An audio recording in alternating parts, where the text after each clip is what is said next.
Mag-update lamang tayo sa Semirara Mining and Power Corporation. Sila ay magbibigay ng dividend sa kanyang mga shareholders. So kanyang ibibigay ay nasa 3.50 pesos per share. So that's around 20% yield. So congratulations muna sa atin ng mga shareholders ng SCC. Ngayon guys, huwag muna tayo maging excited sa dividendo na ibibigay ng SCC. Meron tayong mahalagang pag-uusapan patungkol sa future nitong SCC. Sa mga hindi pa nakakakilala sa kumpanya, ito ay isang largest producer ng coal dito sa Pilipinas. And ang mga pinagkukunan ng revenue ng kumpanyang ito ay nanggagaling sa mining and power segment. However, majority na kanilang pinagkukunan ng revenue ay nanggagaling sa mining.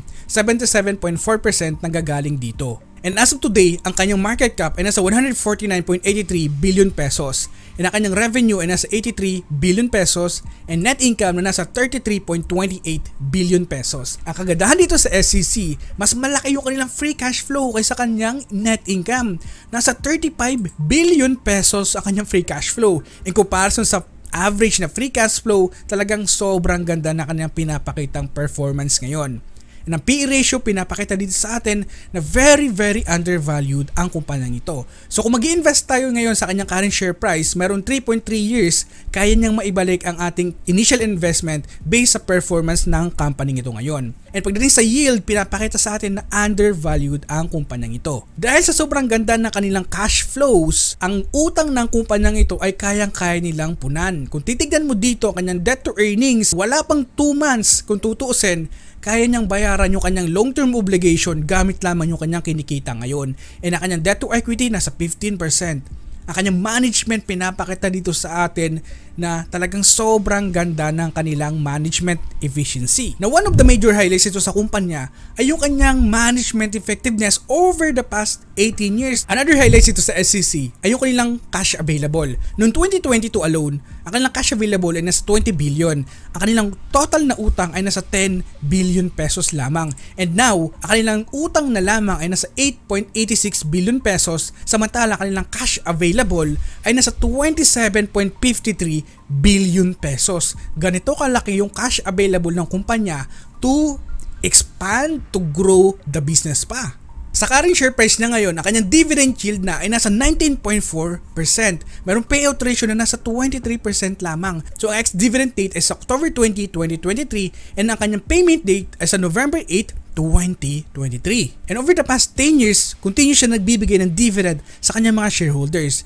And over the past 3 years alone, talagang sobrang laki ng binulusok na kanilang dividend na binigay. And another highlights ito sa kumpanya ay ang taba-taba ng kanilang profit margin. Halos nasa 40% ito. Grabe no, ganito kaganda yung pinapakitang performance ng kumpanya. Now dito na tayo sa future ng SCC. Ang forecast dito ng mga analyst ay medyo ang pangit tignan. Kung titignan mo dito, ang forecast ng mga analysts pagdating ng 2025, ang kanilang revenue ay nasa 64 billion and earnings na nasa 22 billion pesos na lamang. Napaka-importanteng malaman mo kung ikaw ay shareholders ng SCC and DMC na talagang darating at darating na bababa ang kanilang share price. Kahit ako, alam ko to. Kasi kung titignan natin, paglago ng kanilang earnings ay dahil sa pagganda ng coal prices. And ngayon na medyo bumababa na yung coal prices, unti-unti nating nararamdaman na bumababa na rin yung kanilang revenue and earnings. And pagsapit ng 2025 o end of 2025, talagang makikita natin na bababa pa ito na sobra. So pag nakita natin na ganito, no, may tendency na yung kanilang share price ay bababa din. Pero guys, kung ikaw ay long-term investor sa company, you have to stay sa company ito kung maganda pa rin yung kanyang financials, maganda pa rin yung kanyang return na ibibigay sa mga shareholders nito, and maganda pa rin yung management quality. Pero guys, ang forecast pa rin ng mga analyst dito pagdating ng return on equity ng kumpanya, nasa 25% pa rin. Nasa excellent category pa rin yung forecast dito. So kung ikaw ay shareholders na ng company, paghandaan mo na itong scenario na to kasi darating at darating tayo dito. Hindi man ngayon, hindi man next year, darating at darating bababa ang kanilang revenue and income. Ngayon naman, pagdating sa insider transaction, over the past 1 year, talagang 100% yung buying ratio dito. Talagang majority ng mga bumibili dito ay mga institutions. Ayan guys, no, talagang sobrang lalaki na kanilang binibili. So congratulations din dito sa mga institutions na to kasi malaki yung kanilang matatanggap na dividendo ngayon. Sa tanong na anong presyo maganda bumili sa SCC, Ang average na intrinsic value in terms of 11 metrics na ginamit natin ay nasa 59 pesos per share. So that's around 66% pa rin na upside potential sa kanyang current share price ngayon. And kung sasamahan natin itong assumptions in the next coming 5 years, in this valuation na sobrang conservative, undervalued pa rin ang kumpanyang ito. And again, over the past 23 years, ang price returns ng SEC ay nasa 4,195%. Samantalang ang total returns na company including na ang dividend ay nasa 9,174%.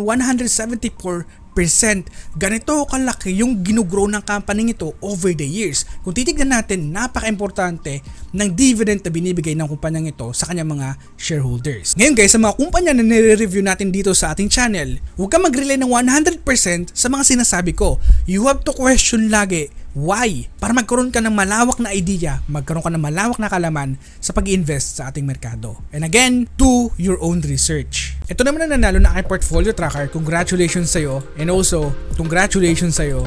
Congratulations sa'yo. And also, congratulations sa'yo. Email nyo lang mga ako sa nagpapap na email address dyan and definitely ibibigay ko ito sa inyo. And again, congratulations. Kung gusto mo rin manalo ng portfolio tracker ko, mag-comment ka na dito sa video natin ngayon. Malay mo, ikaw na susunod na manalo.